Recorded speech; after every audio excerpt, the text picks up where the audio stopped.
9 উত্তীর্ণ হয়ে ক্লাস 10-এ উঠেছো, অর্থাৎ 2027 সালে যারা মাধ্যমিক পরীক্ষার্থীরা আছো, তোমাদের জন্য আজকের এই ভিডিওটি। দেখো, তোমরা কিন্তু স্কুল লাইফের একটা গুরুত্বপূর্ণ পর্যায়ে পৌঁছে গেছো। আর এই পর্যায়ে দাঁড়িয়ে তোমাদের সামনে কিন্তু একাধিক প্রবলেম বা সমস্যা কিন্তু আসবে।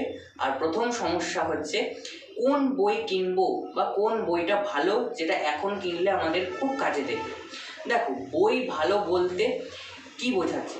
বই ভালো বলতে যে বইয়ের মধ্যে প্রশ্নগুলো খুব ভালোভাবে ব্যাখ্যা করা থাকবে, প্রশ্নের উত্তরগুলো খুব ভালোভাবে দেওয়া থাকবে, টেক্সট বইয়ের মধ্যে সমস্ত তথ্যগুলো থাকবে এবং সেই তথ্যগুলো একেবারে সহজ সরল ভাষায় থাকবে, সেই সমস্ত বই কিন্তু ছাত্রছাত্রীরা খোঁজ করে।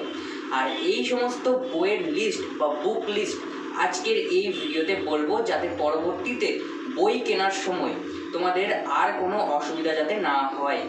তার আগে বলে রাখি, বই কিনতে যাওয়ার আগে একটা জিনিস কিন্তু তোমাদের মাথায় রাখতে হবে, যে ওই বইয়ের মধ্যে বিষয়বস্তু রয়েছে কিনা। তোমাদের তো বইয়ের নাম তো বলেই দেবো, বইয়ের নামের সঙ্গে সঙ্গে তোমাদেরকে এটাও বলে দেবো কোন সহায়িকাগুলো ভালো, কোন রেফারেন্স বইগুলো কিনলে তোমাদের আরও সুবিধা হয়। ঠিক আছে, তো রেফারেন্স বই বা সহায়িকা বই কিনতে যাওয়ার আগে যখন বই কিনবে, তখন এই জিনিসগুলো কিন্তু একটু মাথায় রাখবে, যে প্রথমেই দেখবে যে ওই বইয়ের মধ্যে বিষয়বস্তুটা রয়েছে কিনা। বিষয়বস্তু কেন থাকা জরুরি বলছি? দেখো, এখন যারা 2026-এর মাধ্যমিক পরীক্ষার্থীরা আছে, তারা কিন্তু খুব ভালোভাবেই বুঝতে পারছে যে এই সময় বা এই 1 মাসের মধ্যে যদি কোনো সিলেবাস বা কোনো অধ্যায় কমপ্লিট করার থাকে, তাহলে কিন্তু একমাত্র এই বিষয়বস্তুর মাধ্যমেই করা সম্ভব। সেহেতু তোমরা যদি 2027-এর এই রকম পর্যায়ে পৌঁছাও যে 1 মাসের মধ্যে একটা অধ্যায় বা দুটো অধ্যায় এখনো বাকি রয়েছে, এখনো করা হয়নি, তাহলেও কিন্তু এই বিষয়বস্তু তোমাদের খুব কাজে দেবে। তাছাড়াও বিভিন্ন এসএকিউ, বিভিন্ন এমসিকিউ এর ক্ষেত্রেও কিন্তু এই বিষয়বস্তু খুব কাজে দেবে। সেহেতু বিষয়বস্তু তোমরা দেখে কিনবে, যে যদি কোনো রেফারেন্স বইয়ে বিষয়বস্তু থাকে খুব ভালোভাবে সংক্ষেপে, ঠিক আছে, তাহলে সেটা কিন্তু চোখ বুজে কিনবে। তারপর যেটা সবথেকে গুরুত্বপূর্ণ বিষয়, এমসিকিউ রয়েছে কিনা। এমসিকিউ, এবার তোমরা বলবে যে এমসিকিউ তো সমস্ত রেফারেন্স বইয়ে থাকবে, সেটা তো কোনো অবাস্তব বিষয় নয়, সেটা তো থাকার কথা ঠিকই, কিন্তু সেটা যেন বেশি পরিমাণে থাকে। এবার বেশি পরিমাণে থাকলে করতে ইচ্ছা করবে না, অনেক প্রশ্ন যখন চোখের সামনে ভাসবে, তখন সেই প্রশ্নগুলো করতে ভালো লাগবে না, কিন্তু তোমাকে করতে হবে যদি ভালো রেজাল্ট করার থাকে। মনে রাখবে, এমসিকিউ প্রশ্নে কিন্তু আমাদের 20টা নম্বর থাকে, প্রথমেই 20টা নম্বর আমাদেরকে কিন্তু ছিনিয়ে নিতে হবে। সেহেতু আমাদেরকে এই এমসিকিউর ওপর প্রচুর জোর দিতে হবে। তাহলে প্রথমে বিষয়বস্তু গেল, বিষয়বস্তু আছে কিনা দেখবে, তারপরে দেখবে এমসিকিউ বেশি পরিমাণে দেওয়া রয়েছে কিনা। প্র্যাকটিসের ক্ষেত্রেও কিন্তু এই এমসিকিউগুলো খুব ভালো কাজে দেবে। এর পরবর্তীতে শর্ট প্রশ্ন, যেমন এমসিকিউ তো গেলই, এসএকিউ রয়েছে, ম্যাচিং রয়েছে, এগুলো যেন থাকে, এগুলো থাকবেই, ঠিক আছে, এগুলো অবশ্যই থাকবে, একবার শুধু চেক করে নেবে। তারপর যেটা গুরুত্বপূর্ণ বিষয় হচ্ছে, সেটা হচ্ছে 2 নম্বর, 4 নম্বর এবং 8 নম্বর। দেখো, প্রথম অধ্যায় এবং 8 নম্বর অধ্যায়, অর্থাৎ অষ্টম অধ্যায়, অর্থাৎ শেষ অধ্যায়ে কিন্তু কোনো 8 নম্বরের বড় প্রশ্ন হবে না এই দুটো অধ্যায় থেকে, প্রথম এবং শেষ, মনে রেখো। কিন্তু তোমাদের দ্বিতীয় অধ্যায় থেকে একেবারে সপ্তম অধ্যায় পর্যন্ত তোমাদের 8 নম্বরের প্রশ্ন থাকবে, 4 নম্বরেও থাকবে, 2 নম্বরেও থাকবে।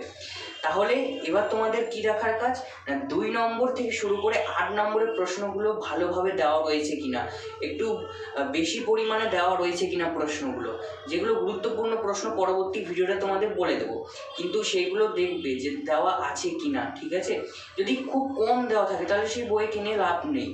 আর যে বইয়ে বেশি পরিমাণে প্রশ্ন থাকবে, যে বই বেশি পরিমাণে প্রশ্নের উত্তরের সাথে সাথে তথ্য দেওয়া থাকবে, দেখবে তো প্রশ্নের পাশাপাশি কিন্তু নোট করে দেওয়া থাকে, সেই নোট আছে কিনা সেটাও দেখে নেওয়ার চেষ্টা করবে। তার সাথে সাথে ম্যাপ পয়েন্টিং রয়েছে কিনা সেটাও দেখে নিতে ভুলে যেও না, কেননা ম্যাপ পয়েন্টিংয়ে কিন্তু 4 নম্বর থাকে। ম্যাপ পয়েন্টিং খুব সোজা জিনিস, তোমরা প্র্যাকটিস করলেই পারবে, সেহেতু এই বইগুলোতে থাকবে কিনা একটু দেখে নিও।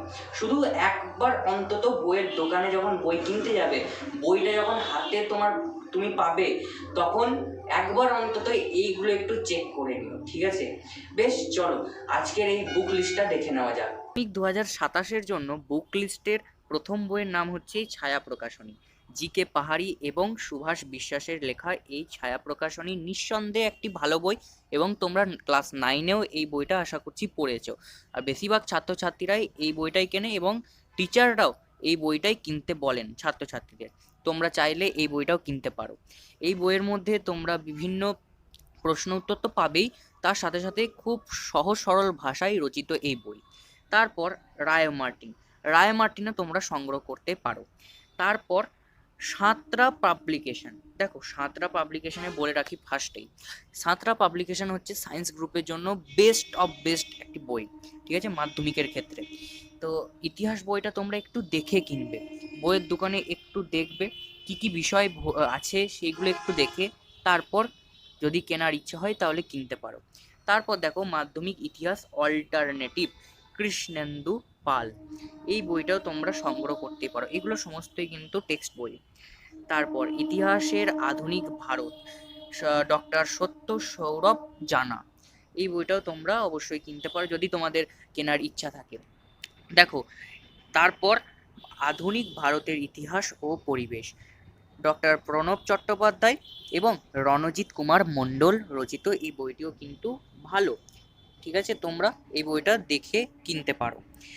তারপর শেষ বাণী সংসদের বই, দেখো বাণী সংসদের বই কিন্তু আমি পড়েছি বা আমার জানা রয়েছে বাণী সংসদ কেমনভাবে বই করে, সেখানে কিন্তু অনেক প্রশ্ন থাকে, কিন্তু এখন যেহেতু নতুন পাবলিশড হওয়া বই তোমরা কিনবে সেহেতু একটু দেখে কিনবে। যতগুলো বইয়ের নাম বললাম ছায়া প্রকাশনী ছাড়া, ঠিক আছে, ছায়া প্রকাশনী নিঃসন্দেহে ভালো বই, তাও তোমরা এই বইগুলো কেনার আগে ঠিক মতো অন্তত একবার বইয়ের দোকানে দেখে নিয়ে তারপরে কিনবে, ঠিক আছে। এরপর চলো তোমাদের সহায়ক বই, এই পাঠ্য বইয়ের সাথে সাথে সহায়ক বইও তোমাদের পড়তে হচ্ছে। আর সহায়ক বইয়ের প্রথম লিস্টেই নাম যার আছে সে হচ্ছে সম্রাট এক্সক্লুসিভ সাজেশন বই, যার বিকল্প কোনো বই হয় না, সম্রাট এক্সক্লুসিভ সাজেশন বই।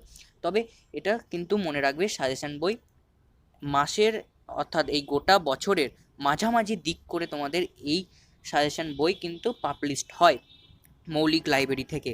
তো তোমরা এই বইটা অবশ্যই, তোমাদের ইচ্ছা থাকুক বা না থাকুক, যদি ভালো রেজাল্ট করার ইচ্ছা থাকে তাহলে অবশ্যই এই বইটা কিন্তু সংগ্রহ করতেই হচ্ছে।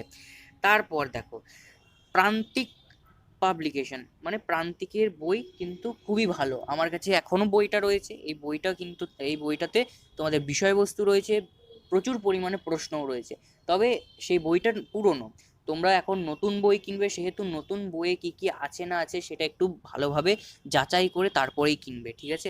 তারপরে রায় মার্টিনের বই, রায় মার্টিনের বইও কিন্তু নিঃসন্দেহে খুবই ভালো একটি বই, এবং রায় মার্টিনের সহায়িকা ছাড়াও তোমরা প্রশ্নবিদ্যাও পাবে। তারপর দেখো ছায়া প্রকাশনীর বই, যেটা তোমরা পাঠ্য বই হিসেবে পড়বে, তোমরা চাইলে এটাও কিন্তু ছায়া প্রকাশনীর বই কিনতে পারো। ছায়া প্রকাশনীর বইও কিন্তু নিঃসন্দেহে ভালো বই। লাস্ট ট্যালেন্ট বুস্টার, এটা চাইলেও তোমরা কিনতে পারো, নাও কিনতে পারো, কিন্তু এই যে সম্রাট এক্সক্লুসিভ ছাড়া বছরের প্রথমেই সহায়ক বই হিসেবে এই তিনটে, অর্থাৎ প্রান্তিক থেকে শুরু করে একেবারে ছায়া প্রকাশনী, রায় মার্টিন, এই তিনটে তোমরা, এই তিনটের মধ্যে যে কোনো একটা তোমরা সংগ্রহ করবেই করবে, ঠিক আছে। এই টেক্সট পড়ার পাশাপাশি এই বইগুলো কিন্তু সাহায্য করবে। আর সম্রাট এক্সক্লুসিভ নিয়ে এখন ভাবার দরকার নেই, যখন পাবলিশড হবে তখন তোমরা ঠিক খবর পেয়েই যাবে।